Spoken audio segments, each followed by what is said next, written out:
trying to refocus attention, at least in Australia, where feminism is concerned, on Australian domestic politics. And I wanted to raise that because there's been so much focus, as you know, on feminism more broadly, especially since the election of Trump and, of course, the disappointment Hillary Clinton's loss caused to so many feminists. There's the prospect of a new Supreme Court justice and abortion rights being under attack in the US, that sometimes we forget about what the challenges are that women face here. And one thing that I wanted to raise in that context was, in particular, the recent moves to try and decriminalise abortion in Queensland and New South Wales. And in Queensland, it's gone nowhere. And as I understand it, in New South Wales, it's in a holding pattern. Rachel, what do you think? Do you think it's sort of it's easy for us to always look overseas, and sometimes we uncomfortably or we fail to look at what's happening at home? Absolutely. Look, we look at the abortion debates in the US, which are so polarised. There are two issues that polarise politics in the States, abortion and guns, and they're just so divisive. Yet, have a look at the criminal code here in Australia and have a look at what happens when you bring up the debate. So in Queensland, there was this situation where some politicians were flip-flopping and on edge and things like that, and then, look, it just got nowhere. And then in New South Wales, I believe where we're up to is that the vote is on its way for N12. But again, raising the issue makes people either completely shut down or a little bit borderline psychotic and and there is this underlying kind of, look, do we have to, because aren't things okay at the moment? Where on the criminal code, women don't actually have ownership over their body during a medical procedure. I think it's unbelievable. I agree with you, Erin. No, it's and it's not something that gets airtime at all, really. No. I haven't seen much about it in the Australian context, and yet you hear a lot about it from America, and it does, I think, overshadow what's happening in Australia. It's interesting, actually, because I don't know too much about it in either context, but certainly I even know the name of the American case, Roe and Wade. Everyone knows that. I don't think I'm a lawyer, and I'm not sure if I could tell you. I do actually know the name of the case in Australia. That's because you looked it up. Well, I did look it up. It was a Victorian case. Actually, I don't remember the name of the case, but I remember the name of the judge. Menhennet, I think. I probably got that wrong too, which says more than anything. But it's interesting that there is that pervasive sort of focus on what's happening in the US. And here in Australia, we're facing similar sorts of issues. I must say, the current domestic political framework, and it's just something I was thinking as we were talking about this, is that there seems to be a failure to really address how domestic politics affects women in particular.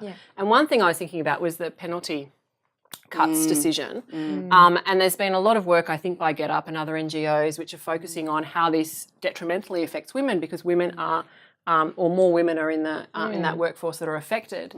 And it's sort of, I mean, it's interesting that you don't have, I guess, a feminist movement that is trying to counter these sorts of issues, either on decriminalisation of abortion or on penalty rates. I mean, what are the things, Rachel, you think that ordinary women can do to, I guess, get active in these sorts of spaces and try and make a change? Support other women is the key.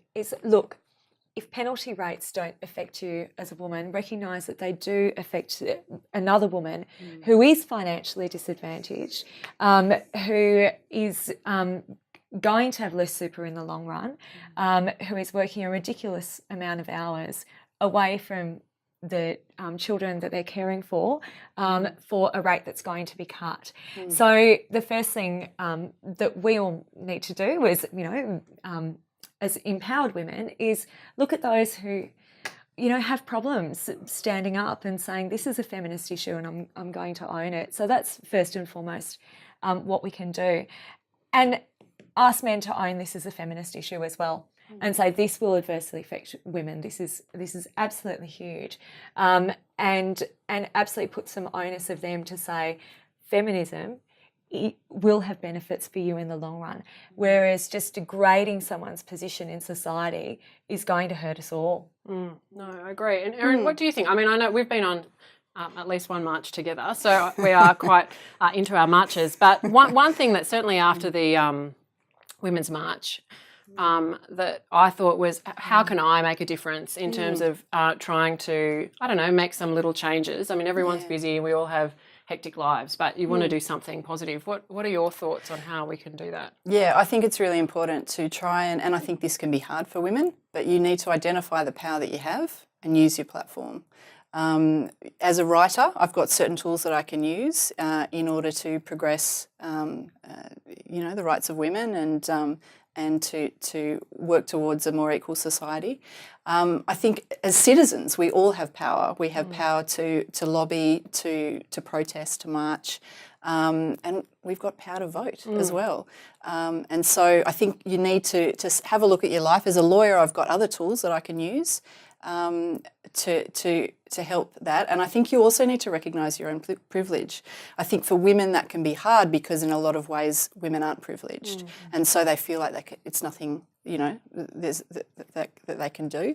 But the three of us, for example, have a lot of, we've got a lot of power between us, and the more of us we involve, the more opportunities we have to make change. Yeah, I agree with that. And it's interesting. I mean, I don't know if you followed the Cooper's beer dramas a week or two ago, and that was an incredible expression of people power. I mean, that social media campaign that was run against the Bible Society group and the use of the Cooper's beer was incredibly effective. And I must say, I was sitting there on Twitter that weekend watching it all explode, and I thought, wow, people can actually, isn't it a bit naive to sort of think that people actually can make a difference? But I think that for women, I agree with you. I think that sometimes it's a bit challenging for us to assert ourselves in that way because we're not used to being accepted as expressing our power. Yeah. But often it's something we're criticised for. So stigmatised, so stigmatised to wear that. Absolutely. And Erin, you mentioned voting before. That women in Australia don't seem to own their identity as a woman when they vote. I've noticed that voting as a feminist issue just kind of gets washed out. Yeah, whereas in the States, you've got women for Obama and it's women for Hillary and things like that. But we just don't have that that identity politicking here. It's true. We're along gender lines when it comes to politics. Yeah. I It's lament certainly that, not as pronounced. I lament that we don't own that more. Yeah. I mean, well, you always see it a little bit after there's an election, and you might get a couple of new females elected, and then there'll be a usual outcry about the Liberals not having enough women in cabinet. But that's sort of where it ends, and you never then see a kind of movement, I don't know, like a women's party or something like that, which would then try to itself affect change. Who knows? Maybe we've got some viewers out there who've got some great ideas on moving into the political system as women. We'd be 100% behind you, so go for it. Don't hold back.